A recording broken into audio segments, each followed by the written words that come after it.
A tremendous tonnage of tanks, half-tracks, M7s, jeeps, trucks, and other vehicles had attempted to come into Omaha Beach between 6:30 a.m. and 8:30 a.m. Many had sunk, others were destroyed, and the few survivors were caught on an ever-shrinking beach with no place to go. The vehicles were more of a problem than they were an offensive weapon. Beside and between the tanks, half-tracks, M7s, and the rest, the Higgins boats were coming in carrying the 116th and 16th Regiments. With them were demolition teams composed of 5 CBs and 5 Army engineers in each team. There were 16 teams, each assigned to a distinct sector of the beach with the job of blowing a gap about 50 meters wide. Not one landed on target. A CB described his experience. "We dropped our ramp and an 88mm shell came tearing in, killing almost half our men right there, the officer being the first one. We all thought him the best officer the Navy ever had. From then on, things got hazy to me. I remember the chief starting to take over, but then another shell hit, and that did it. I thought my body was torn apart, bleeding heavily from shrapnel in my left leg and arm. I looked around and saw no one alive. Fire on the Higgins boat was about to set off the demolition charges, so I went overboard and headed for the beach. I reached the obstacles, looked back, and saw the craft blow up. Not caring whether I lived or not, I started to run through the fire up the beach. I made the seawall, later picked up a rifle, and spent the day with the 116th as an infantryman. Other demolition teams had better luck. They got off their craft more or less intact and went to work, ignoring the fire around them. They were better off than the infantrymen who landed at the wrong place and whose officers were wounded or killed before they made the seawall. These soldiers did not know what to do next. Not even heavy gunfire put such a strain on a soldier's morale as not knowing what to do and having no one around to tell him. The demolition teams, however, could see immediately what to do, even if they were at the wrong place. There were obstacles in front of them, and they started blowing them. Commander Joseph Gibbons was the CO of the demolition teams at Omaha. He strode up and down the beach, giving help where it was required and supervising the operation. The first 2 of his men he met told him the whole of the rest of their team had been killed and that they had no explosives with them. Gibbons told them to get behind the seawall until he found a job for them. Then he found a team that had landed successfully and was already fastening its charges to the obstacles. The men moved methodically from one obstacle to another, fixing the charges to them. Private Devon Larson of the engineers made it ashore. He was alone, but had his explosives with him, so he went to work anyway. Lying on the beach, he saw only 2 steel obstacles in front of him, both with telltale mines on top. He wrapped a composition C4 around the base, piled about a foot of sand on his side so that the explosion would be away from him, pulled a fuse lighter from his helmet, yelled, "Fire in the hole!" and pulled the fuse. He heard several more shouts of "Fire in the hole!" to his left, rolled to the right, and the explosion rolled him a little farther. But his 2 steel posts were gone. No more obstacles were in front of him or on either side, so he headed for the sea wall. Altogether, the demolition teams were able to blow 5 or 6 partial gaps instead of the 16 that had been planned. The gaps that did exist were not properly marked by flags. As the tide rose, this situation caused immense problems for the coxswains bringing in the follow-up waves of infantry and vehicles. Seaman Exham Pike was on patrol craft 565.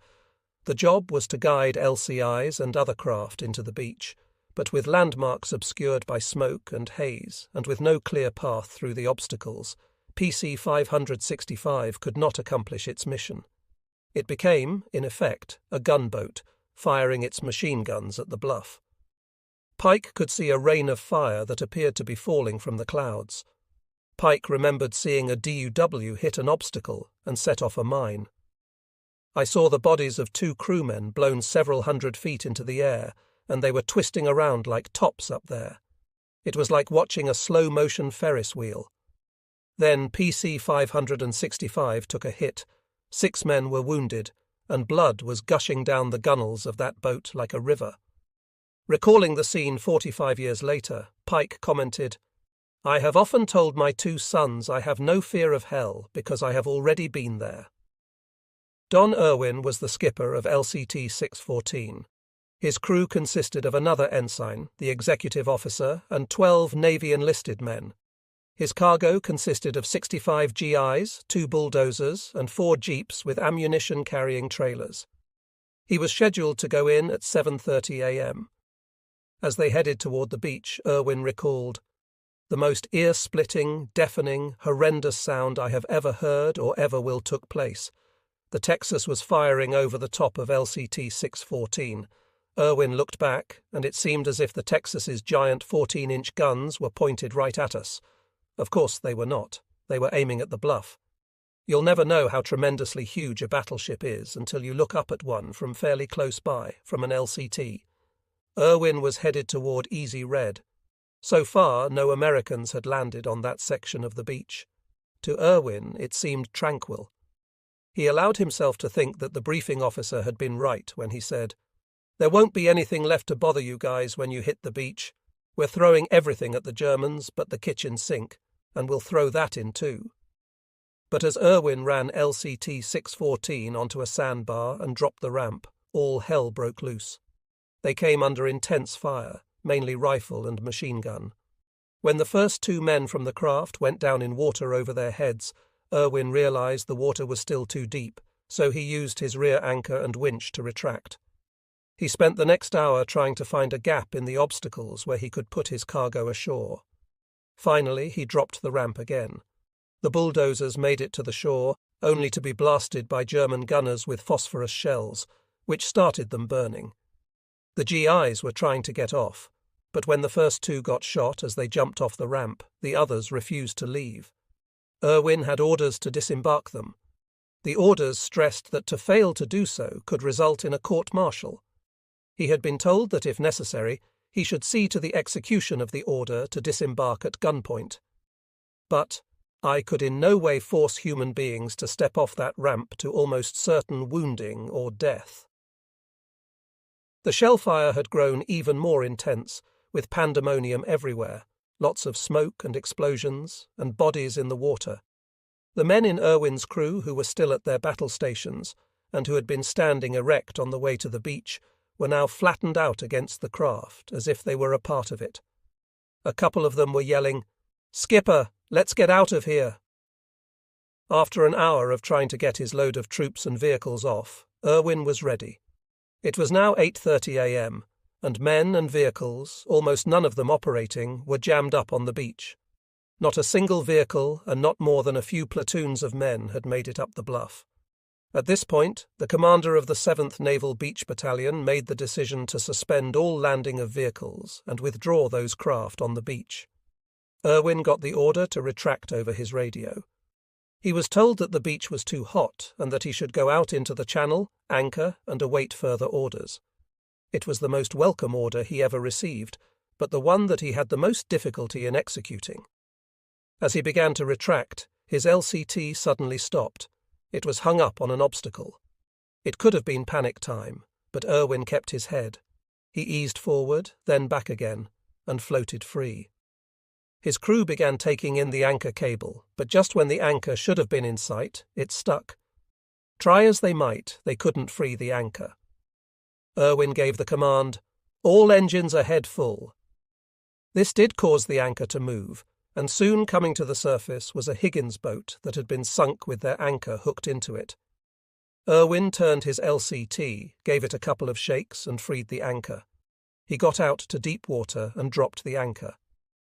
The 8:30 a.m. general order to retract craft on the beach and postpone the landing of others until gaps in the obstacles had been blown added to the confusion. With nowhere to go, over 50 incoming LCTs and LCIs began to turn in circles. For most of the skippers and crews, this was the first invasion. They were amateurs at war. Even the old merchant mariners commanding the LSTs, the crews were as young as they were inexperienced. Seaman James Fudge was on one of the 2 LSTs that had made it to the beach.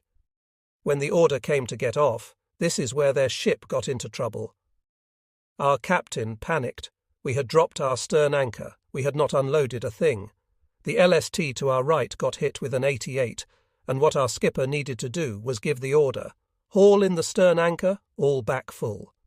But he said, all back full, and forgot about the anchor. So he backed over his stern anchor cable and fouled the screws. The LST was helpless in the water, about 500 yards offshore. Eventually it was offloaded by a rhino. Fudge said it was quite difficult to unload tanks from the LST to the rhino. You had to have a crane. It was a terrible time in a somewhat choppy sea to have a barge to unload trucks and tanks without dropping them in the water, but we didn't lose any. Fudge recalled that an admiral came by on an LCVP and in front of the whole crew scolded their skipper for being so thoughtless as to back over his own cable. He had some very insulting things to say directly to their skipper. He was a very angry man.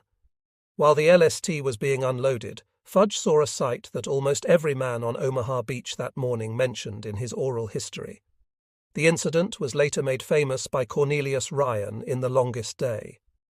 At about 9 a.m., zooming in from the British beaches, came two FWW-190s. The pilots were Wing Commander Y.S. Priller and Sergeant Heinz Wolfgang Wodark. Fudge recorded that when they saw the invasion fleet, Priller's words were, "What a show, what a show." They flew at 150 feet, dodging between the barrage balloons. Fudge commented, "I can remember standing sort of in awe of them, and everyone was trying to fire at them. People were shouting, 'Look, look!' A couple of Jerrys every 40 mm and 20 mm in the fleet blasted away. So far as I could make out, many of the gunners were hitting the ship next to them. So low were Priller and Wodark flying, no one hit the planes. As Priller and Wodark streaked off into the clouds, one seaman commented, 'Jerry or not, the best of luck to you. You've got guts.'" There was one battalion of black soldiers in the initial assault on Omaha, the 320th Barrage Balloon Battalion, coloured. It was a unique outfit attached to the First Army. The troopers brought in barrage balloons on LSTs and LCIs in the third wave and set them up on the beach to prevent Luftwaffe strafing. About 1,200 black soldiers landed on Utah on D-Day, all of them truck drivers or port personnel from segregated quartermaster units. Companies of black Coast Guard personnel drove Higgins boats, and black sailors manned their battle stations on the warships. Overall, it was remarkable that so few black servicemen were allowed to participate in the initial attack against the Nazi regime. This was a terrible waste considering the contributions of black combat troops in Korea and Vietnam. The Navy's job was to get the men to shore. Tankers and artillerymen were responsible for providing suppressing fire. Infantrymen had to advance and secure the beach. Demolition teams were tasked with blowing gaps in obstacles, and engineers had to clear remaining obstacles, provide traffic control on the beach, blast the exits open, and mark paths through minefields. In the first couple of hours at Omaha Beach, the scene was full of frustration. Sergeant Robert Scher, with the 3,466th Ordnance Maintenance Company, had the task of dewatering and waterproofing vehicles. His tools included a crescent wrench, screwdriver, and pliers. His job was to tighten fan belts, open battery vents, and remove packing from various parts of the engine. When he arrived at the beach, he felt a ding on his helmet. Realizing it was a bullet, he was no longer scared and decided to join the next wave of infantry heading for the seawall. He dug in when he arrived, staying there through the morning as they could not locate any vehicles needing waterproofing. Corporal Robert Miller, a combat engineer with the 6th ESB, landed in an LCT around 7 a.m. on Easy Red. He saw another LCT receive a blow from a German 88 after the smoke cleared. Both the skipper and tower had disappeared. Miller worried about the trucks packed full of dynamite on his LCT, but the real danger was an underwater mine. The craft was rocked by a blast, the ramp was jammed, a half-track was badly damaged, and many men were wounded. The skipper decided to pull back to offload the half-track, transfer the wounded, and repair the ramp. A Navy officer in a control craft pulled alongside, demanding they get to the beach. The skipper managed to drop the ramp in 8 feet of water about 100 meters offshore. Miller's platoon commander objected, but the skipper refused to budge. A jeep managed to drive to shore, and the trucks also made it, but were soon shot up. Miller swam to the beach, despite the soaked clothes and gear making it nearly impossible. Exhausted, he reached the shore, only to be enveloped by a big white flash. When he regained consciousness, he was on an LST and later made it to a hospital in England. 4 months later, in a stateside hospital, a nurse washing his hair discovered sand from Omaha Beach in the rinse water. Sergeant Deb Peters of the engineers was on an LCI when it was hit by a shell and then another. Those on deck were caught on fire with flaming fuel oil, forcing them overboard. Peters inflated his Mae West life jacket, swam to an obstacle for cover, and then tried to reach the sea wall. He crouched behind a burning Sherman tank, but it was a mistake as the tanks were targets for German artillery. Peters eventually reached the sea wall and found Captain John Mallister and Major Robert Stewart.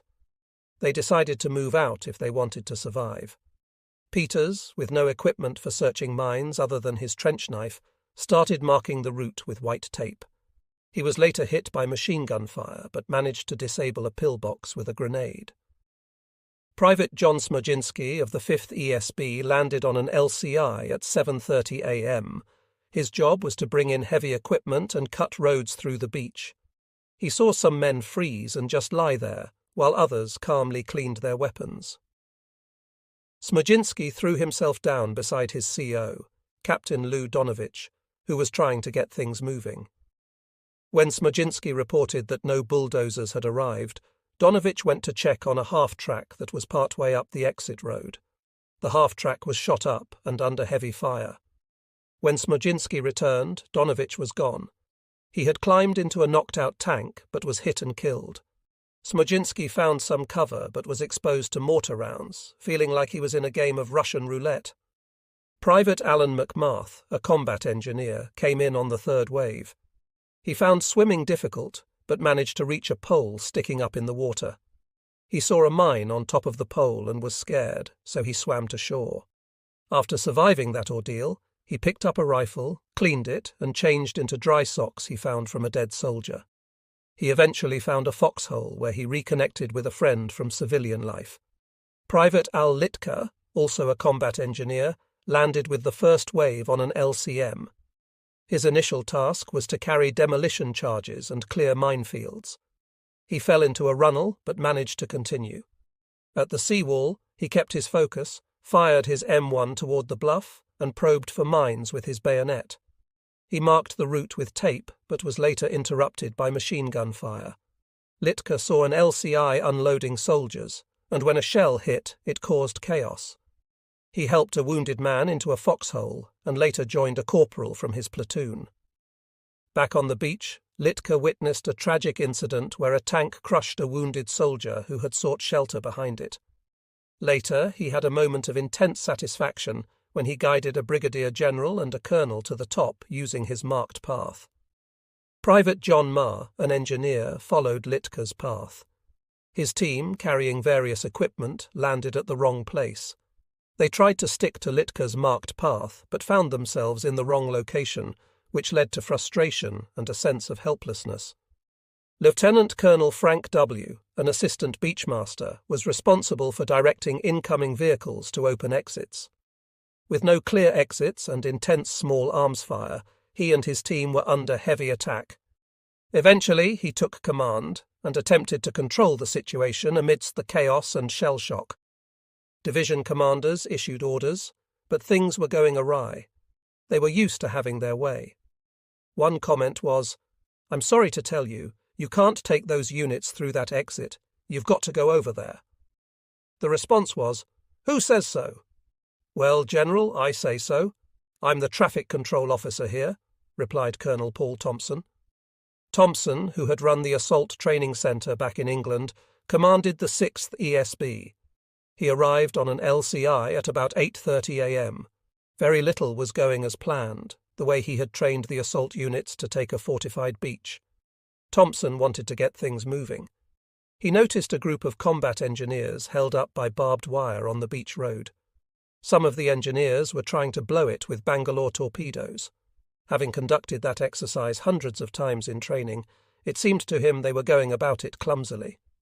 Thompson went forward to show them how to shove the Bangalore under the wire. He got hit twice by rifle fire, one bullet through the right shoulder and another through the jaw. The wound was unique because it was from the inside of the mouth out. Thompson had been shouting orders when he got hit. He had longed to see the divisions he had trained take the beach and move inland. He had longed to see his engineers do the job they had been trained and equipped to do.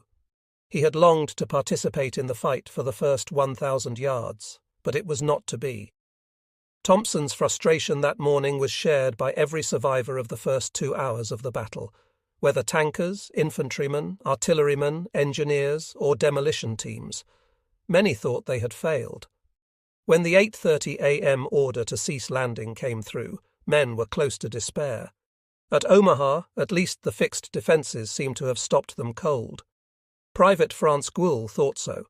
At 6:30 a.m., he had opened fire with his machine gun. The sand shaken loose by the naval bombardment caused it to jam. He tore the belt from the feed tray, shook it clean, and slapped it back into the tray. At that instant, the machine gun was torn from his hands by an explosion.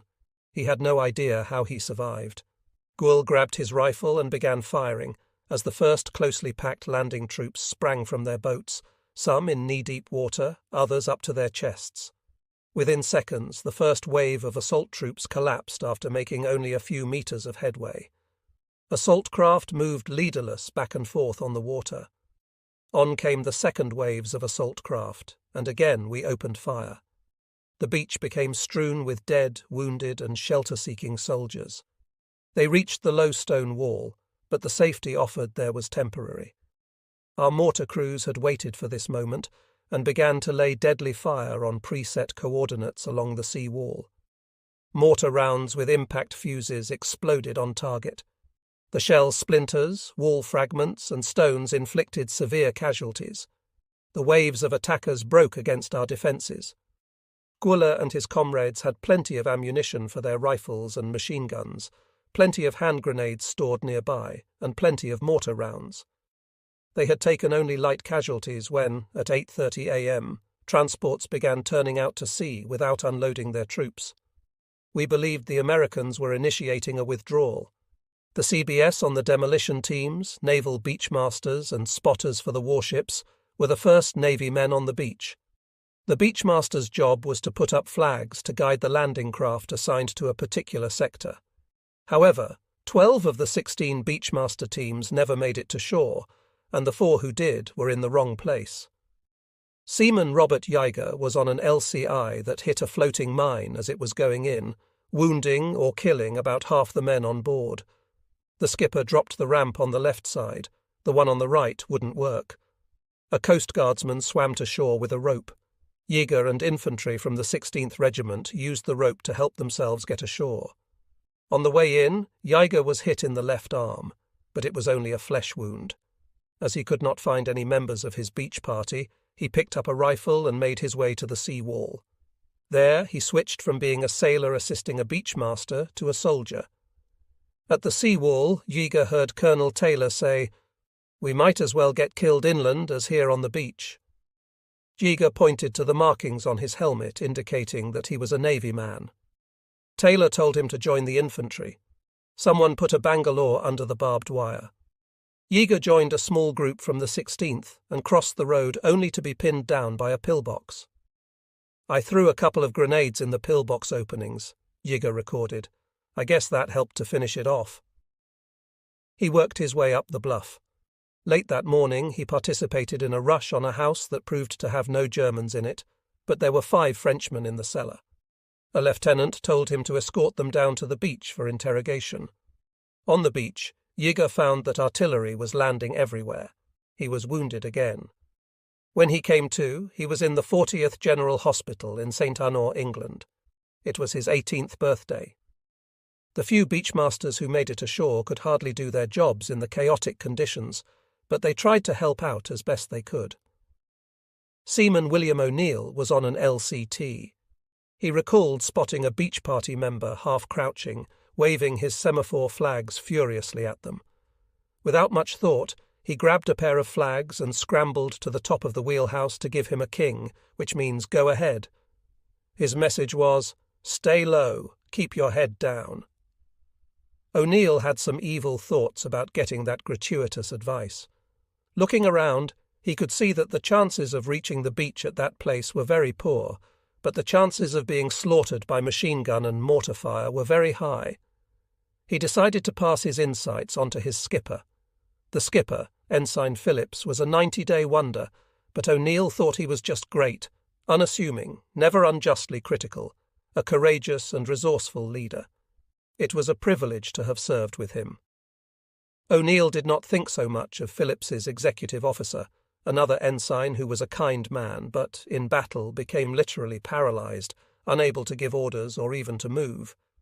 The third officer, Ensign Fox, was an absolute joy, bright, brave, and cool.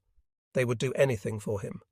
His father was a Methodist bishop and his mother president of the Women's Christian Temperance Union in Maryland. He would dutifully pass around the temperance literature his mother would send, then lead the march to the nearest pub. He would point to himself as living proof that the minister's kids were the worst in town. Up on the wheelhouse, O'Neill was really excited. He said to the skipper, "What the hell are you doing here? You'll get us all killed. There's more of a chance to get into our right area." Phillips agreed, and off to the right the LCT moved, sailing parallel to the beach for a kilometre or two where other LCTs were moving in. Phillips closed the beach. He could see tanks sinking in a runnel, so he asked for a volunteer who would test the water depth by wading ashore before the bulldozer in the front of his LCT unloaded. "That was a nutty idea," O'Neill commented, but someone did volunteer to be a human depth finder. Phillips ran onto the sandbar. At that moment, an LCT to the right carrying 7 half-tracks dropped her ramp, and the lead vehicle was hit just as it left the ramp. O'Neill saw an immediate explosion, and the entire LCT erupted in flames. Then the ammunition began to explode, making it quite a mess. Ensign Phillips gave the order to drop the ramp. The volunteer jumped into the water, but the bulldozer driver did not wait to see the result. He just drove off, almost overrunning the volunteer. The driver had his blade raised to its maximum position, which provided an excellent shield for him. Down into the runnel he went. The waterproofing worked, and he chugged his way forward, dragging a line of jeeps attached by cable behind him. O'Neill remembered his last vision of his friend Bill Lynn was of him sitting in his jeep, being pulled along into deep water, and then disappearing beneath the surface, and then appearing, soaking wet, water sloshing out of the jeep, some 50 yards further on. On the LCT, the gun crews were firing their 20 mm guns into the bluff. As far as O'Neill could tell, they were the only US offensive activity in that area. Even the tanks were sheltered behind the sand dunes, unable to fire over them. Our orders had been to land, retract, and return for another load, but instead we stayed and continued to fire. The executive officer cowered in the hold, but Ensign Fox led O'Neill and others ashore to bring wounded men to the LCT. We filled our bunks, our inside decks, and every available space on the main deck. The wounds were gross. There was one medic and our cook to tend to all of them, and we did our best using our inexpert hands as well as we could. It was about 8:30 a.m. so far. The Navy had not done any better than the Army in carrying out the plan for Omaha. The 12-inch and 14-inch shells from the pre-landing bombardment had mostly gone over the top of the bluff. The skippers on the landing craft had mostly put their men and cargo ashore in the wrong places. The cutting edge of the invasion force, the infantry from the 116th and 16th regiments, had taken horrendous casualties. The survivors were mostly huddled at the sea wall, receiving precious little fire support. The Allies controlled the air over Normandy, which, with the rarest of exceptions on D-Day, kept the Luftwaffe from strafing the lucrative targets on the beach, or bombing the beach or ships offshore. But the Air Force could contribute little in the way of direct support to the troops on the beach. The heavy bombers did not have the pinpoint accuracy required to hit the bluff and miss the beach. After the pre-assault bombardment, the big bombers returned to England, refueled, reloaded, and then hit targets such as railroads and crossroads well inland. That helped considerably in the following days by making German movement difficult, but it contributed nothing to the Battle of June 6th. Later in the war, the Allied fighter pilots and the Army developed an efficient, indeed deadly, ground-to-air radio communication system. But even had the system been in place on D-Day, it wouldn't have helped much, as 80% of the radios with the infantry at Omaha were lost in the surf or destroyed on the beach. LCTs had managed to land some tanks, but most of them had been disabled. The Navy had been unable to get many field artillery pieces ashore. About all the help the infantry was receiving was coming from those little 20 guns on the LCTs. That wasn't much. The warships at sea had big guns, but they had lifted their fire as the first waves went in and were under orders not to resume firing until they had a definite target radioed to them from fire control parties ashore. The parties had not made it ashore, and there was no shore-to-ship liaison on the gunships closest to the shore. The destroyers did not dare fire into the bluff, even when they could see fortified positions, for fear of hitting advancing American infantry. It was most frustrating and depressing. Commander W.J. Marshall of the destroyer Sattel wrote in his action report, "To lie idly a few hundred yards off the beaches and watch our troops, tanks, landing boats and motor vehicles being heavily shelled, and not be able to fire a shot to help them, just because we had no information as to what to shoot at and were unable to detect the source of the enemy fire." Lieutenant Owen Keeler, the gunnery officer on the destroyer Frankfurt, was also frustrated because he had no targets. German camouflage was excellent, so they could not see who was where or pinpoint anything to shoot at. His skipper, Lieutenant Commander James S.S., decided to go in closer for a better look. Navigating by fathometer and seaman's eye, he got within 400 yards, as close as he could go without running aground. But the camouflage on the beach was still effective. They could not spot a target and did not know how far the troops had advanced. Destroyer Harding's executive officer and navigator, Lieutenant William Gentry, shared the feeling of helplessness. He watched and said, "All we could do was stay clear of the assault craft and hold ourselves ready for counterfire." Chief Engineer Lieutenant Ken Schiffer on Harding made a small contribution. He went up on deck to see the assault. Suddenly he saw a heavily loaded DUW, landing craft, tank, and the coxswain yelled, "Which way is the beach?" Schiffer realized that the DUW was so low in the water he couldn't make out the low-lying shoreline. He pointed to the east, and the coxswain steamed away.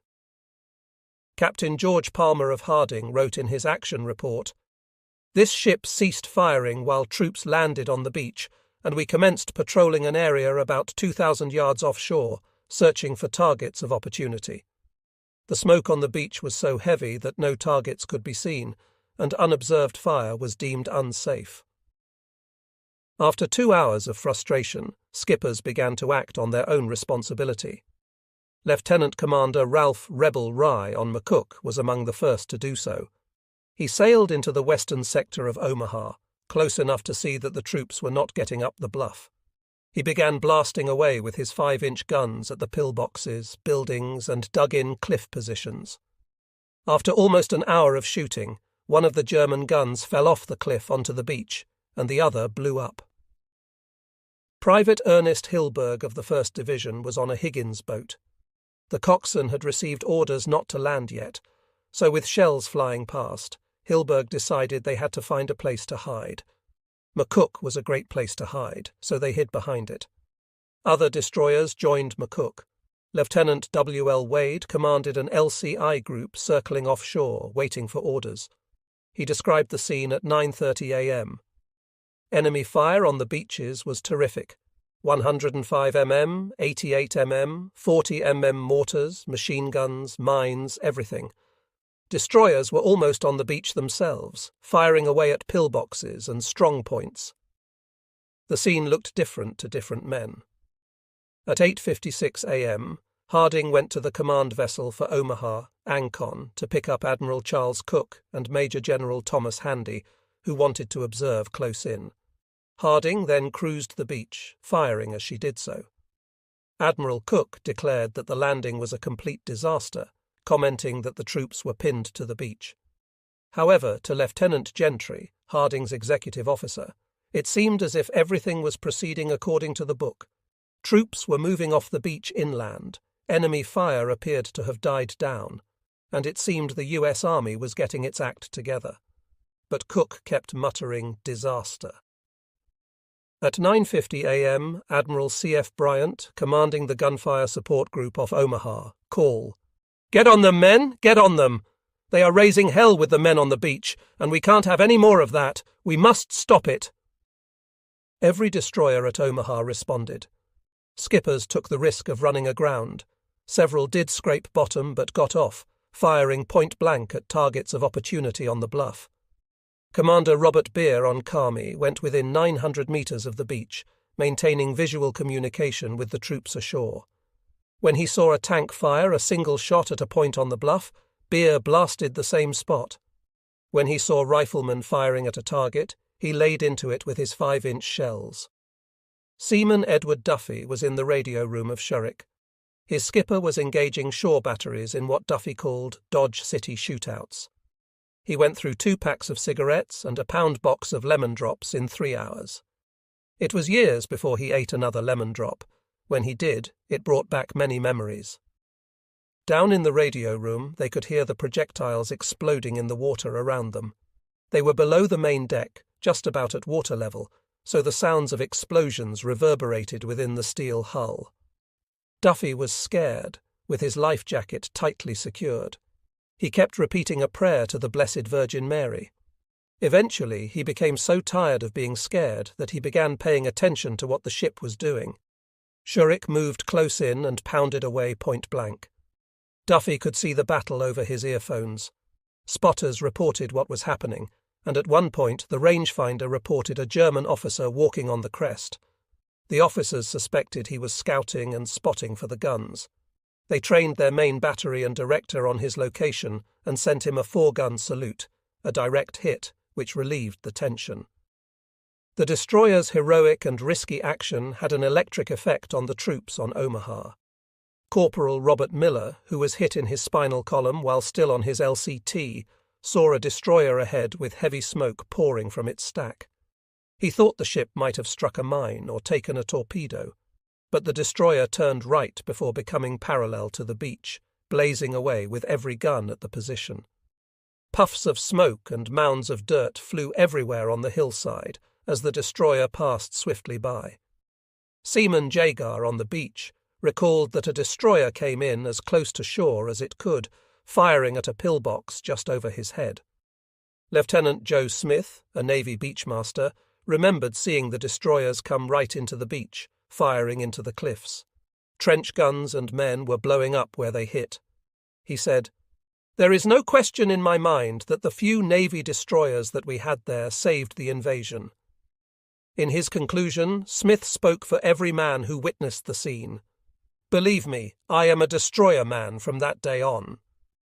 James Knight, an Army engineer on a demolition team who landed at 6:30 a.m. at Fox R, wrote a letter to the crew of the Frankfurt published in the U.S. Naval Institute Proceedings. Knight said that he had been pinned down until about 10 o'clock or 10:30 a.m., when a destroyer loomed out of the sea, heading straight toward him. Although the ship wasn't listing or smoking, Knight's first thought was that she had either struck a mine or taken a torpedo and was being beached.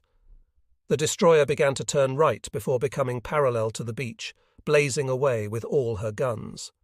Shells landed just a few feet over Knight's head. He watched as the destroyer proceeded westward along the beach, firing constantly. Knight expected to see her pull out to sea, but realized she was backing up and continuing her assault. Years later, Knight tried to find out the name of the destroyer. Neither Ryan nor Morrison nor any other author mentioned the incident. However, Morrison did say that the Frankfurt went in closest that morning.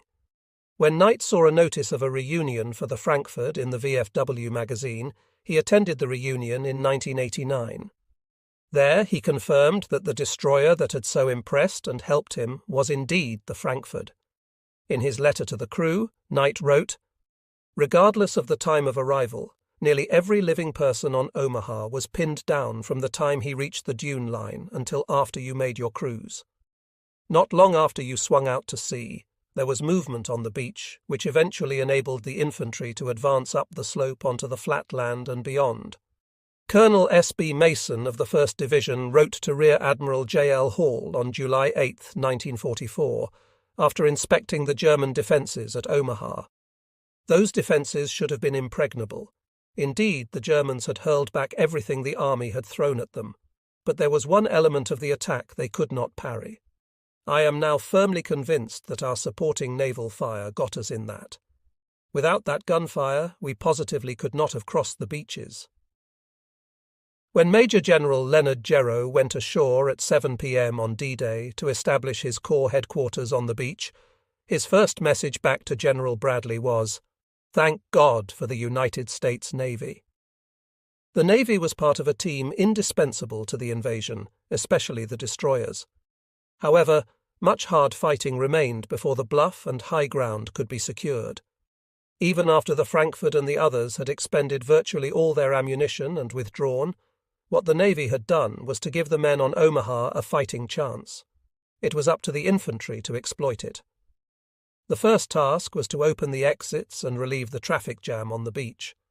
To do that, the infantry had to get to the top and come down on the German defenders from the rear. The outstanding job the Navy did of destroying German pillboxes on the bluff was matched by the outstanding job the Navy did of caring for the wounded. Medical care began on the beach, with men dragging the wounded out of the water to keep them from drowning in the rising tide. Chief Iman Garwood Bacon of the 7th Naval Beach Battalion was on an LCI that hit a mine at 8:10 a.m. on Dog Green. Many were wounded, the craft was burning. With the other members of his team, Bacon got a rubber raft into the water.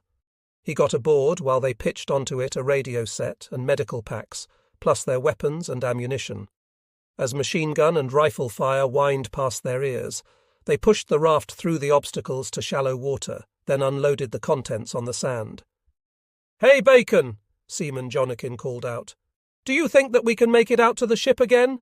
Some of those wounded guys will never make it ashore." "I'll give it a try if you will," Bacon replied.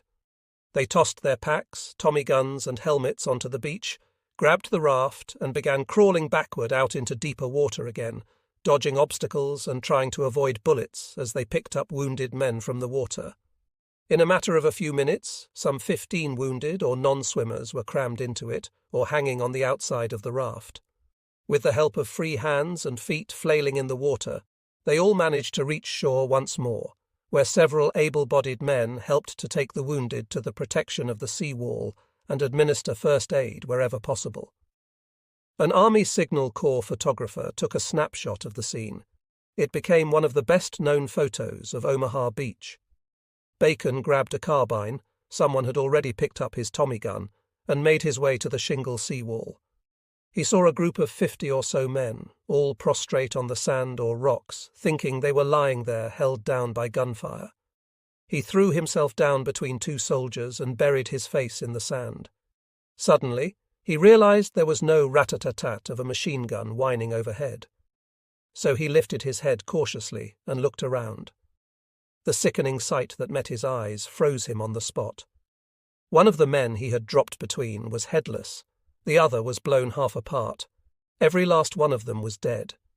He could render no first aid to dead men, so he set off in search of his party. German snipers would shoot at the army medics, universally praised by the veterans of D-Day as the bravest of the brave, as they tried to tend to wounded men on the beach who could not be moved. Wounded men who could be dragged to the seawall were treated by the medics as best they could, which wasn't much more than applying tourniquets, giving wounds a quick cleaning, applying sulfur and/or the new wonder drug penicillin. The US pharmaceutical industry had produced a record-breaking 100 million units of penicillin the previous month. A shot of morphine and waiting for an opportunity to take the man by litter down to a landing craft going back to the mothership for another load were also part of the process. Sean O'Neill and a beach engineer carried a stretcher to O'Neill's LCT. When they set the litter down, O'Neill saw that one side of the wounded man's face was gone. His eyeball, teeth and jawbone were plainly visible. It looked like one of those medical drawings or models. "How are you doing?" he asked. The man said he felt okay. O'Neill continued to bear the stretcher until his LCT was jammed with wounded.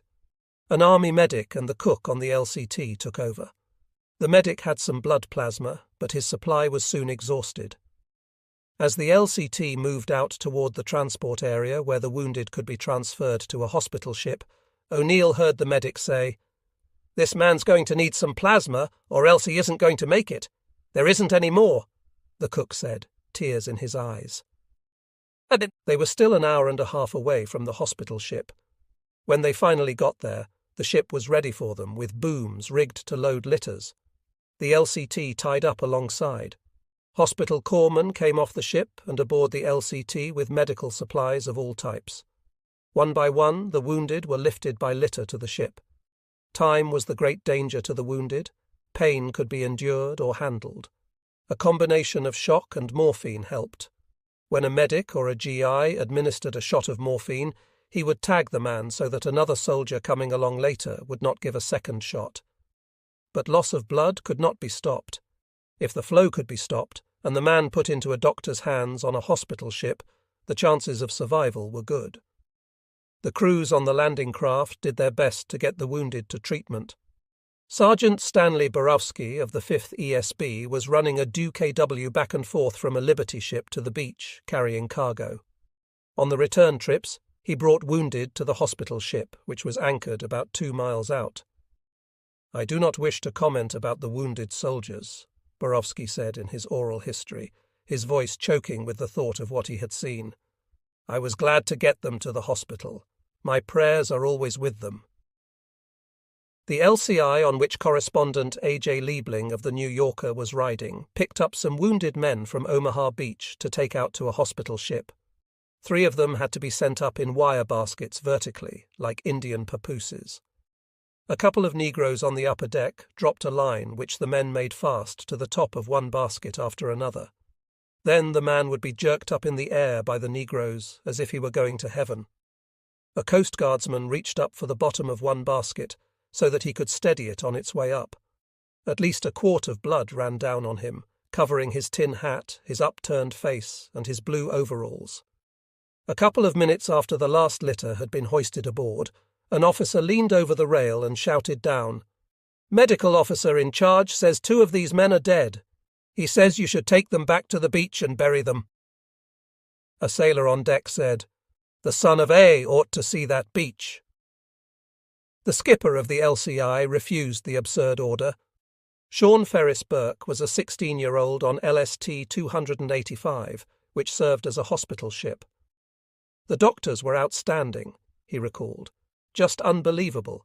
They worked for hours amputating arms and legs, removing shrapnel, patching bullet wounds, and trying to calm down some men who were completely out of their minds." Burke had an awful experience for a 16-year-old, or anyone else for that matter. He remembered Dr. Slattery asking him to go down to the shipfitter shop and get 6 pieces of angle iron, 2 feet long. Burke did. When he returned with the metal, Dr. Slattery told him to tape the arms and legs he had amputated to the metal and throw them overboard. Later, when Burke told the shipfitter what he had used the angle iron for, the shipfitter was a bit upset because he had given him very good metal. "If he had known what the doctor wanted the metal for, he would have given me some scrap from around the shop instead of the good stuff." There were many heartbreaking scenes. Pharmacist mate Frank recalled administering morphine to a GI on the deck of an LST. He was lying on a stretcher when he suddenly raised his body and let out an awful yell. He had realized that his right leg was missing. I pushed him back down, and I remember him saying, "What am I going to do? My leg? I'm a farmer. War creates many strange juxtapositions, perhaps none stranger than this. Men who are doing their utmost to kill other men can transform in a split second into lifesavers. Soldiers who encounter a wounded man, often an enemy, become tender, caring angels of mercy. The urge to kill and the urge to save sometimes run together simultaneously. Captain Palmer on Harding was prowling just off the beach, blazing away with every gun on his ship. Palmer was described by Lieutenant Gentry as a man full of autistic energy and nervous tension. The medical officer on Harding was Dr. Mackenzie. At 10:24 a.m., Mackenzie had persuaded Palmer to cease firing long enough to launch the ship's boat so that he could go ashore to render medical aid to wounded men on a Higgins boat that had been hit. Upon completion of that duty, although under intense rifle and machine gun fire, Mackenzie had the ship's boat take him to a DUKW holding some wounded so that he could tend to them. Then he returned to Harding. On board, Mackenzie faced an emergency. Ensign Robert Wrights had acute appendicitis. Only an immediate operation could save his life. Mackenzie asked Palmer to cease fire so that he could operate. Palmer reluctantly agreed. After a half-hour or so, Palmer sent Lieutenant Gentry down to the wardroom, which had been converted to an operating room, to see what was holding things up. Mackenzie told Gentry he had given Wrights enough anesthesia for 2 people, but still couldn't get him quieted down enough to operate. Ensign William Carter was there, along with 3 others, trying to hold Wrights down. Carter remembered that Dr. Mackenzie had promised for months to let him assist in an operation. This was the first major one, and he called for Carter to assist. The overhead light was out. Carter held a lantern with one hand and Wrights with the other. It took another 45 minutes for the anesthesia to do its work, with the captain calling down every 5 minutes for a progress report. As Gentry put it, finally, after an hour and a half, the operation was successfully completed. Captain Palmer let out a "thank God" and ordered all guns to commence firing. The medics were not the only men on the beach whose job was not to destroy but to preserve. The Army Signal Corps and the Coast Guard sent photographers ashore to record the battle. These were the men on the beach who carried only cameras and black and white film. They went in with the first waves. Perhaps the bravest and certainly the best known that day was Robert Capa of Life magazine, who went into Omaha with Company E in the second wave. His craft missed at Easy Red. Capa was last off. He paused on the ramp to take a photograph. The coxswain mistook his picture-taking attitude for explicable hesitation and helped him make up his mind with a well-aimed kick in the rear. Capa got behind an obstacle and shot a roll of film.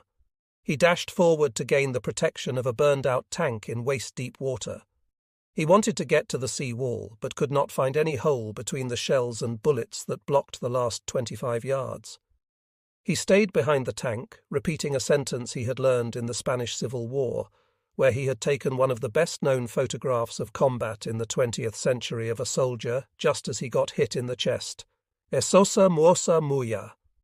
This is a very serious business. Capa finally made it to the seawall, where he threw himself to the ground. I found myself nose to nose with a lieutenant from our last night's poker game. He asked me if I knew what he saw. I told him no, and that I didn't think he could see much beyond my head. I'll tell you what I see. I see my mum on the front porch waving my insurance policy. More landing craft were arriving all around. Capa kept shooting, inserting new rolls of film and shooting some more. He ran low on film. Turning to the beach, he saw an LCI. I did not think, and I didn't decide it. I just stood up and ran toward the boat, holding his cameras high above his head. He waded out to the LCI. I knew that I was running away. I tried to turn but couldn't face the beach and told myself I'm just going to dry my hands on that boat. Coast Guardsman Charles Giroux was on the LCI picking up wounded men to take back to a hospital ship. He spotted Capa, who was there in the water holding his cameras up to try to keep them dry and trying to catch his breath. Capa called out for help. I told him to come aboard, and he was really grateful to get out. He came aboard and took pictures on our ship, which appeared in Life magazine. Capa got back to Portsmouth later that day, then went by train to the developing studios in London. He turned in his film for development, but the darkroom assistant, eager to see the photos, turned on too much heat while drying the negatives, causing the emulsions to melt and run. Out of the 106 pictures Capa had taken, only 8 were salvaged, and they were blurry. Capa was understandably upset until he realized that the grey photos of men hiding behind beach obstacles or coming ashore from Higgins boats captured the chaos and fear on Omaha Beach exactly. Thanks in part to the overeager developer, Capa had taken some of the most famous photographs of D-Day. Hollywood director and producer John Ford was head of a photographic unit for the Office of Strategic Services on D-Day. He had a team of Coast Guard cameramen working for him. They crossed the channel on the destroyer USS Plunkett, carrying $1 million worth of camera gear. 20 years later, Ford talked about his experiences to writer Pete Martin for American Legion magazine. Ford had brought with him to Omaha Beach his wonderful director's eye. His oral history needs to be quoted at some length. "When we started," Ford told Martin, "we were the last ship out in our huge convoy. Suddenly our flotilla was switched about, which put Plunkett in the lead. I am told I expressed some surprise at leading the invasion with my cameras. Plunkett dropped anchor at 6:00 a.m. off Omaha Beach. Things began to happen fast. Ford saw the first wave go in. They didn't have a chance. Neither did the LCMs, bringing in bulldozers and more tanks. They really caught hell. Later I heard that only 3 bulldozers out of 30 or 40 made it. I also remember seeing landing craft swing out of control and smash against obstacles, where they touched off a mine and blew sky high." Ford's team's objective was simple: to film everything on Omaha Beach. Simple, but not easy. Ford offloaded onto a Daewoo, a type of landing craft. He remembered watching one colored man in a DW loaded with supplies. He dropped them on the beach, unloaded, went back for more. Shells landed around him. The Germans were really after him, but he avoided every obstacle and just kept going back and forth, completely calm. Ford thought, "By God, if anybody deserves a medal, that man does." He wanted to photograph him, but was in a relatively safe place at the time, so he figured, the hell with it. I was willing to admit he was braver than I was. The infantry also made a vivid impression on Ford. The discipline and training of those boys who came ashore in the later waves of landing craft, throwing up and groaning with nausea all the way to the beach, was amazing. They made no mad rush. They quietly took their places and kept moving steadily forward. When Ford hit the beach, he ran forward and began directing his photographers to selected spots, mainly behind beach obstacles. They began setting up and shooting. He wouldn't let them stand up. He made them lie behind cover to do their photographing. Nevertheless, he lost some men. To my mind, those seasick kids were heroes. I take my hat off to my Coast Guard kids. They were impressive. They went in first, not to fight, but to photograph. Ford's memories of D-Day came in disconnected takes, like unassembled shots to be spliced together afterward in a film. He was reminded of that line in The Red Badge of Courage about how the soldiers were always busy, always deeply absorbed in their individual combats. Ford and his staff had the job of seeing the whole invasion for the world, but all any one of them saw was his own little area in action. "I didn't tell my boys where to aim their cameras. They took whatever they could. There was no panic or running around." The film went back to London, where it was processed.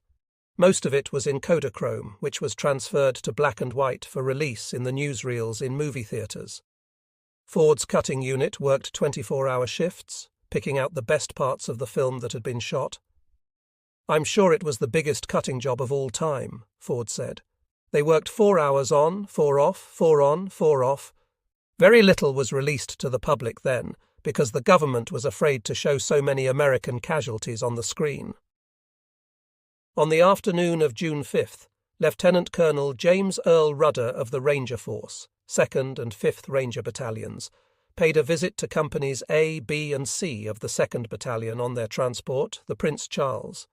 He was going to lead Companies D, E and F on an assault at Point du Hoc, a sheer cliff some 40 metres high about 7 kilometres west of the right flank of Omaha Beach. Companies A, B and C were going in at the Charlie sector of Omaha, to the immediate right of Company A of the 116th Regiment. Rudder, a 1932 graduate of Texas A&M, where he received a commission in the reserves, had been a college football coach and teacher before going on active duty in 1941. He knew how to give inspirational talks before going into action. On this occasion, he told Companies A, B and C, "Boys, you are going on the beach as the first Rangers in this battalion to set foot on French soil. but don't worry about being alone. When D and F take care of Point du Hoc, we will come down and give you a hand with your objectives. Good luck, and may God be with you." In the event, almost none of this worked out. Not for A, B, and C, and not for D, E, and F. Most of the game plan had to be abandoned even before the action began. C Company was alone when it landed, and virtually alone through the day. D and F companies came in at the wrong time from the wrong direction at Point du Hoc. Most of the special equipment for scaling the cliff never made it to the shore. Much of what did fail to work. When the companies nevertheless made it to the top, they found that their objective, 5 155 mm cannons capable of dominating both Utah and Omaha beaches, were not in the casemates. Apparently, what the Rangers had accomplished in one of the most famous and heroic actions of D-Day had gone for naught, and the skills and sacrifices of one of the most elite and highly trained forces in the Allied Army had been wasted. But in fact, what the Rangers accomplished at Omaha and at Point du Hoc was critical to the ultimate success at both American beaches. 10 years after the event, Colonel Rudder visited the site with his 14-year-olds and a reporter, W.C. Hines. Looking up at the cliff at Point du Hoc, he asked, "Will you tell me how we did this? Anybody would be a fool to try this. It was crazy then, and it's crazy now." The plan was for Company C to land on the far right flank of Omaha Beach and follow Company A of the 116th Regiment up the Vierville Draw, pass through the village, turn right, and clear out the area between the beach and the coastal road, about a kilometre inland running from Vierville to Point du Hoc.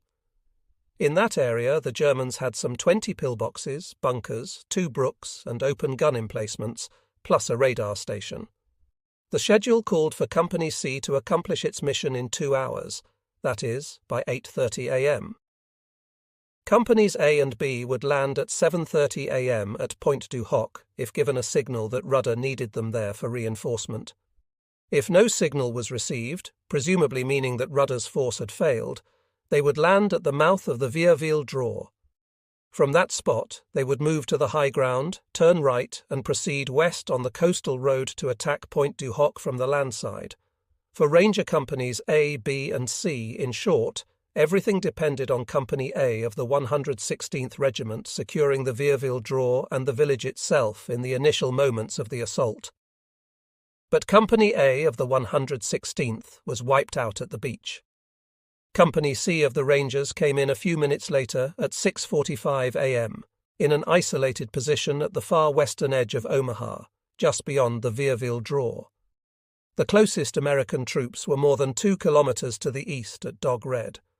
Going in on the heels of the naval bombardment, before the Germans opened fire, the Rangers were in a cocky mood. "It's going to be a cinch," one of them said. "I don't think they know we're coming," Sergeant Donald Scribner recalled, the men in his boat singing Happy Anniversary to Sergeant Walter Gelb, June 6, 1944, was Gelb's 3rd wedding anniversary. They cheered when the LCTs launched their rockets, only to groan when they saw the rockets fall short and harmlessly in the water. Their dismay increased as they realized, in the words of Lieutenant Gerald Heaney, "There was no one on the beach in front of us, and we were going to touch down in a sector that had not been invaded by other American soldiers." When Heaney's LCA hit a sandbar, the British coxswain called out a cheery, "This is as far as I go, Yanks," and lowered the ramp. German machine gun fire ripped across the boat. The first man out was immediately hit. Heaney saw he had no chance if he went down the ramp, so he jumped over the side. All around him men were being killed and wounded. I ran as hard as I could toward shore, and I remember being so exhausted when I reached the shore that it was all I could do to make it to the cliff. The CO of C Company, Captain Ralph Genson, recalled, "Going across the beach was just like a dream, with all the movement of the body and mind just automatic motion." He made it to the shelter at the base of the cliff. To Sergeant Marvin Lutz, crossing the beach was like a horrible nightmare. Nevertheless, like his CO, he moved automatically. The payoff from the training maneuvers? The cliff was sheer, about 30 meters high, just to the west of the Vierville Draw.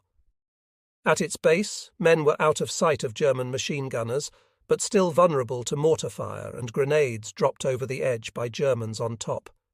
They were the concussion grenades universally called potato mashers by the GIs because of their shape. As they came down, Private Michael Gargas called out, "Watch out, fellows! Here comes another mashed potato." Sergeant Scribner's boat was hit 3 times by artillery fire. The first shell tore the ramp completely off the boat, killing the men in front and covering the others with blood. The second hit the port side. Scribner started to climb over the rear starboard side when he noticed a 60 mm mortar lying on the bottom of the craft. He stopped to pick it up when the third shell tore out the starboard side. Somehow he made it into the water. I was carrying a radio, my rifle, my grenades, my extra ammunition, my bedroll, all my gear, and I started sinking in the channel. I didn't think I was ever going to stop going down. Scribner made it to the shore. He cannot recall how and tried to run across the beach. I remember dropping 3 different times. Each time I did, machine guns burst in front of my face in the sand. I didn't stop because I knew what was coming. I dropped because I was so tired. When he made it to the base of the cliff, he looked back and saw Walter Gelb lying out on the beach with his hand raised up, asking for help. Walter never made it. He died on his 3rd wedding anniversary. Lieutenant Sidney Salomon, leading the 2nd platoon of C Company, was first off his boat. He went to the right into chest-deep water as automatic weapons and rifle fire sprayed the debarking Rangers. The second man off, Sergeant Oliver Reed, was hit. Salomon reached over and pulled him from under the ramp just as the craft surged forward on a wave. He told Reed to make it the best he could and started wading toward the shore. By this time the Germans had zeroed in on the ramp range. Rangers were hit by small arms fire as they jumped into the water, and in addition, mortar shells landed around the craft, making geysers of water. Salomon made it to the base of the cliff. He looked back. Bodies lay still where they had fallen, trickles of blood staining the sand. Some of the wounded were crawling as best they could, some with a look of despair and bewilderment on their tortured and pain-racked faces. Others tried to get back on their feet, only to be hit again by enemy fire. Bodies rolled back and forth at the water's edge. The English Channel almost seemed to laugh as it showed its might over man and played with the bodies as a cat would with a mouse. Of the 68 Rangers in Company C, 19 were dead, 18 wounded, and only 31 men made it to the base of the cliff. The company had yet to fire a shot. Its experience in the first few minutes on French soil had been nearly as disastrous as that of Company A of the 116th, but the Rangers had some advantages. Despite the grenades and mortar fire, they were more secure at the base of the cliff than the survivors of Company A were at the seawall on the other side of the Vierville draw. Their company commander, Captain Ralph Genson, along with 2 platoon leaders, Lutton William Moody and Sidney Salomon, were with them to provide leadership. They were elite troops brought to a fever pitch for this moment. For example, Sergeant Scribner recalled Sergeant Duke Goas, who had about half his head blown away by a grenade, and was still standing at the bottom of the cliff, firing his weapon and hollering at the Krauts up above to come out and fight. The officers meanwhile realized the company was alone, that the Vierville draw. The cliff was not only unyielding, but also bristling with German defenders. Their only alternative, other than cowering at the base and getting killed, was to climb the cliff. Fortunately, they had undergone cliff-climbing training and had special equipment for the task. Lieutenants Moody and Salomon, along with Sergeant Julius Beeler and Richard Garrett, moved to their right until they found a crevice in the cliff. Using their bayonets for successive handholds and pulling each other along, they managed to reach the top of the crest. At the top, Moody attached some toggle ropes to stakes in a minefield and dropped them to the base of the cliff, allowing the remainder of the company to climb to the top. By 7:30 a.m., Company C of the 2nd Ranger Battalion, or what was left of it, was on the crest. According to the official army history, it was likely the first assault unit to reach the high ground on the cliff. The Rangers saw what they referred to as the After, a fortified house. Although it was not fortified, it might as well have been, as it was a typical Norman stone farmhouse. It overlooked the draw and was surrounded by a maze of communication trenches. Behind the house, the Germans had numerous Tobruk positions and other types of pillboxes, plus an extensive trench system. From the house, the Germans were firing on the Rangers. Company C's mission was to move west along the high ground, but Captain Genson decided to first attack the house and clear out the trenches behind it. Lieutenant Moody led a patrol against the house, kicked in the door, and killed the officer in charge.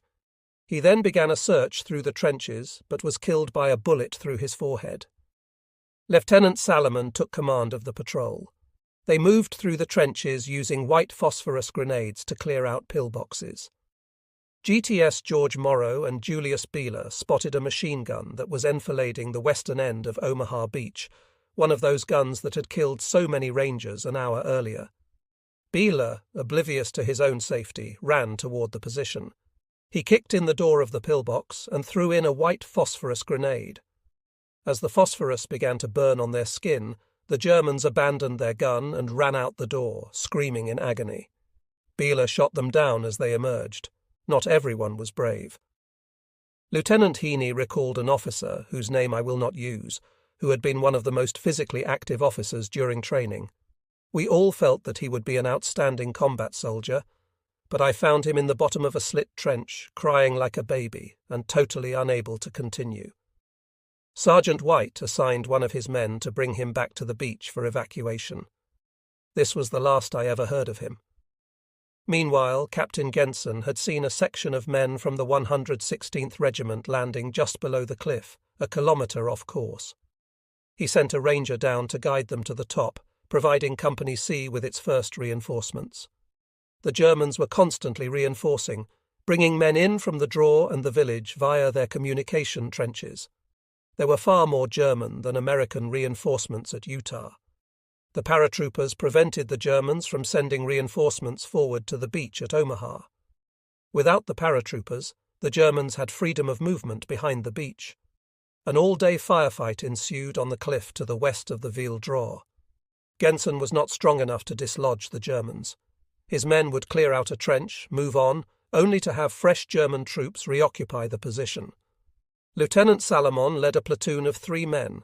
He described a typical action.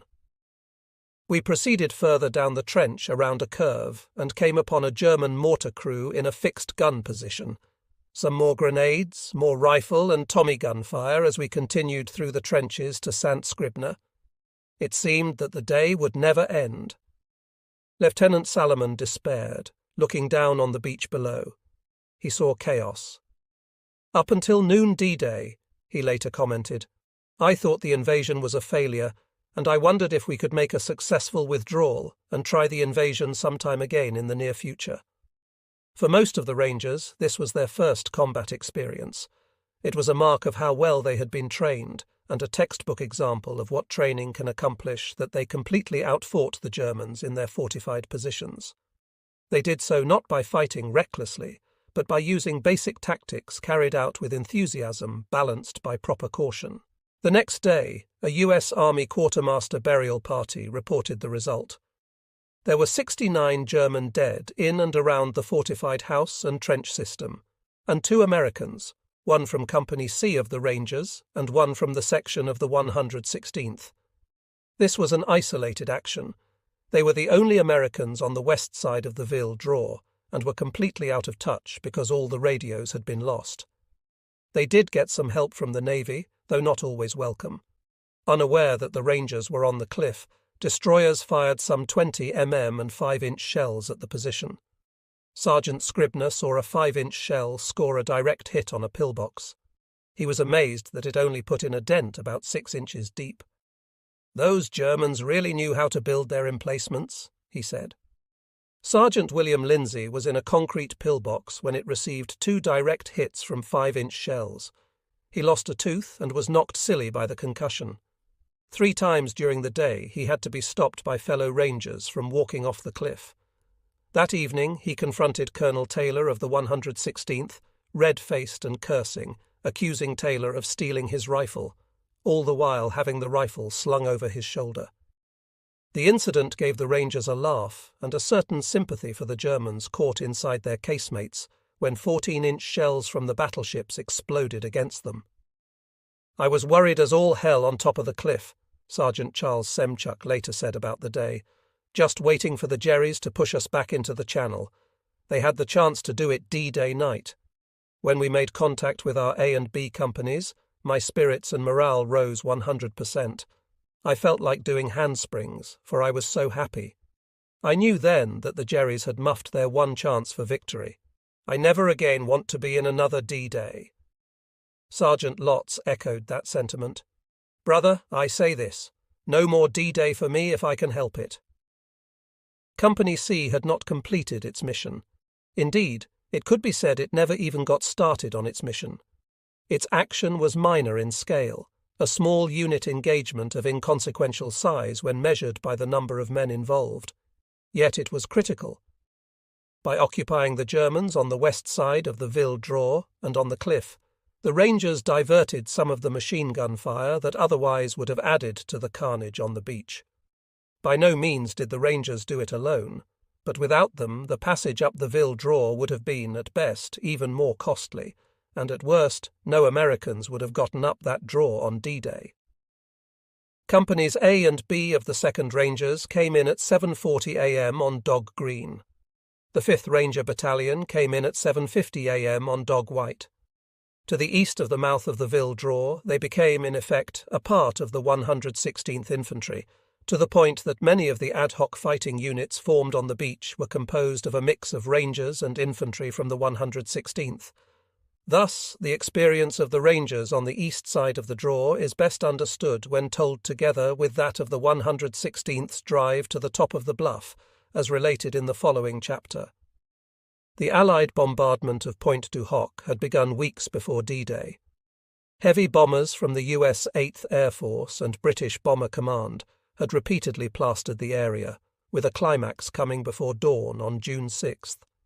Then the battleship Texas took up the action, sending dozens of 14-inch shells into the position. Altogether, Pointe du Hoc was hit by more than 10 kilotons of high explosives, the equivalent of the explosive power of the atomic bomb used at Hiroshima. Texas lifted her fire at 6:30 a.m., the moment the Rangers were scheduled to touch down. Colonel Rudder was in the lead boat. He was not supposed to be there. Lieutenant General Clarence Hubner, commander of the 1st Division and in overall command at Omaha Beach, had forbidden Rudder to lead Companies D and F of the 2nd Rangers into Pointe du Hoc, saying, "We're not going to risk getting you knocked out in the first round." "I'm sorry to have to disobey you, sir," Rudder replied, "but if I don't take it, it may not go." The Rangers were in landing craft assault, LCA boats, manned by British seamen. The Rangers had trained with British commandos and were therefore accustomed to working with British sailors. The LCA was built in England based on Andrew Higgins's boat design, but with added light armour and guns, making the LCA slower and heavier. The British sacrificed mobility to increase security, which meant that the LCA rode lower in the water than the LCVP. On D-Day morning, all the LCAs carrying the Rangers took on water as spray washed over the sides. One of the 10 boats swamped shortly after leaving the transport area, taking the CO of D Company and 20 men with it. They were picked up by an LCT a few hours later. "Give us some dry clothes, weapons and ammunition and get us back into the point. We got to get back," Captain Duke Slater said as he came out of the water. But his men were so numb from the cold water that the ship's physician ordered them back to England. One of the 2 supply boats bringing in ammunition and other gear also swamped. The other supply boat had to jettison more than half its load to stay afloat. That was just the beginning of the foul-ups. At 6:30 a.m., as Rudder's lead LCA approached the beach, he saw with dismay that the coxswain was headed toward Pointe de la Paix. After some argument, Rudder persuaded the coxswain to turn right towards the objective. The flotilla had to fight the tidal current, which caused the craft to drift to the left and proceed only slowly parallel to the coast. The error was costly. It caused the Rangers to be 35 minutes late in touching down. This delay gave the German defenders time to recover from the bombardment, climb out of their dugouts and man their positions. It also forced the flotilla to run a gauntlet of fire from German guns along 4 kilometres of coastline. One of the 4 DUKWs was sunk by a 20 mm shell. Sergeant Frank South, a 19-year-old medic, recalled, "We were getting a lot of machine gun fire from our left flank alongside the cliff, and we could not, for the life of us, locate the fire." Lieutenant James Ickner, Rudder's communications officer, remembered bailing water with their helmets, dodging bullets, and vomiting all at the same time. USS Satur and HMS Taliban destroyed ERS and came in close to fire with all guns at the Germans, helping to drive some of the Germans back from the edge of the cliff. D Company had been scheduled to land on the west side of the point, but due to the navigation error, Rudder signalled by hand that the 2 LCAs carrying the remaining D Company troops should join the other 7 and land side by side along the east side. Lieutenant George Kirchner, a platoon leader in D Company, recalled, "When my LCA made its turn to head into the beach, my thought was that this whole thing is a big mistake, that none of us were ever going to get up that cliff. However, when the destroyers started firing and drove some of the Germans back from the edge of the cliff, Kirchner's morale improved." 48 years later, retired Colonel Kirchner commented, "Someday I would love to meet up with somebody from Satur so I can shake his hand and thank him." The beach at Pointe du Hoc was only 10 metres in width as the flotilla approached, and shrinking rapidly as the tide was coming in. At high tide there would be virtually no beach, just shingle. The bombardment from air and sea had brought huge chunks of clay soil from the point tumbling down, making the rocks slippery, but also providing an 8-metre build-up at the base of the cliff that gave the Rangers a head start in climbing the 40-metre cliff. The Rangers had a number of ingenious devices to help them get to the top. One was 25-metre extension ladders mounted in the DUKWs, provided by the London Fire Department. However, one DUKW was already sunk, and the other 3 could not get a footing on the shingle, which was covered with wet clay and thus rather like greased ball bearings. Only one ladder was extended.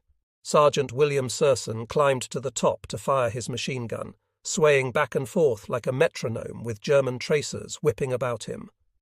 Lieutenant Elmer Dutch Verrier described the scene. The ladder was swaying at about a 45-degree angle both ways.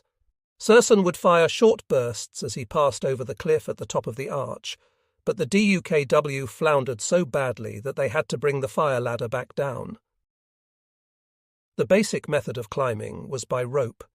Each LCA carried 3 pairs of rocket guns firing steel grapnels, which pulled up either plain 3-4-inch ropes, toggle ropes, or rope ladders. The rockets were fired just before touchdown. Grapnels with attached ropes were an ancient technique for scaling a wall or cliff, tried and proven, but in this case the ropes had been soaked by the spray and were often too heavy. Rangers watched with sinking hearts as the grapnels arched toward the cliff, only to fall short from the weight of the ropes. Still, at least one grapnel and rope from each LCA made it. The grapnels grabbed the earth, and the dangling ropes provided a way to climb the cliff. To get to the ropes, the Rangers had to disembark and cross the narrow strip of beach to the base of the cliff. They faced 2 main problems. First, a German machine gun on the Rangers' left flank firing across the beach, which killed or wounded 15 men as it swept bullets back and forth. And second, craters caused by bombs or shells that had fallen short of the cliff. These craters were underwater and could not be seen. Sergeant South recalled, "My pack and I went into a bomb crater, and the world turned completely to water." He inflated his Mae West and made it to shore. Lieutenant Kirchner was determined to be first off his boat. He thought he was going into a metre or so of water, but when he jumped, he went in over his head, losing his rifle. He started to swim, furious with the British. The men behind him saw what had happened and jumped to the sides, hardly getting their feet wet. Instead of being the first one ashore, Kirchner was one of the last. Kirchner wanted to find somebody to help him cuss out the British Navy, but everyone was busily engrossed in their own duties, so he couldn't get any sympathy. 2 of his men were hit by machine gun fire on the beach, which made him very angry because he figured the gunner was targeting him, and he had nothing but a pistol. Kirchner picked up a dead Ranger's rifle. His first impulse was to go after the machine gunner, but he immediately realized this was rather stupid as their mission was to get to the top of the cliff and destroy the guns. He didn't need to tell the men what to do. They had been trained and knew the order in which they were supposed to climb the ropes. The men started climbing the cliff. Kirchner went down the beach to report to Colonel Rudder that the D Company commander's LCA had sunk. He found Rudder starting to climb one of the rope ladders. Rudder didn't seem particularly interested in Kirchner informing him that he was assuming command of the company. Rudder told him to get the hell out of there and get up and climb your rope. Kirchner did as ordered and found climbing the cliff easier than some of the practice climbs back in England. The machine gun and the incoming tide gave Sergeant G. Elder a sense of urgency to get off the beach and up the cliff.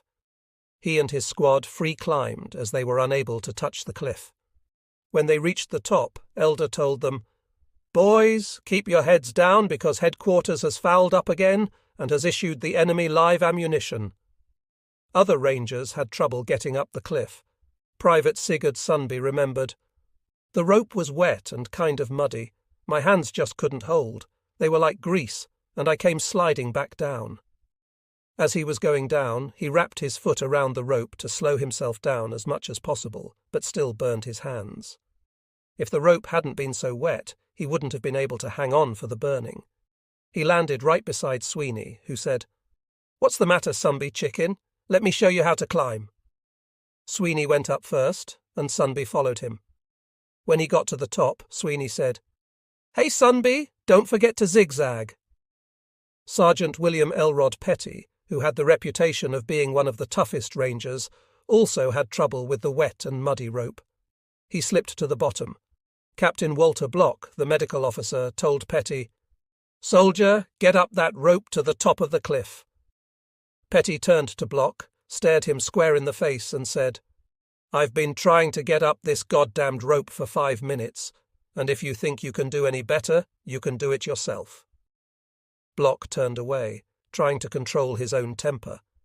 Germans on top managed to cut 2 or 3 of the ropes while others tossed grenades over the cliff, but American men at the base and machine gun fire from Satter kept most of them back from the edge. The Germans had not anticipated an attack from the sea, so their defensive positions were inland. Additionally, the Rangers had tied pieces of fuse to the grapnels and lit them just before firing the rockets. The burning fuses made the Germans think the grapnels were some kind of weapon about to explode, which kept them away. Within 5 minutes, Rangers were at the top. Within 15 minutes, most of the fighting men were up. One of the first to make it was Private Ralph Davis, a country preacher from Tennessee, known for his marksmanship and coolness under pressure.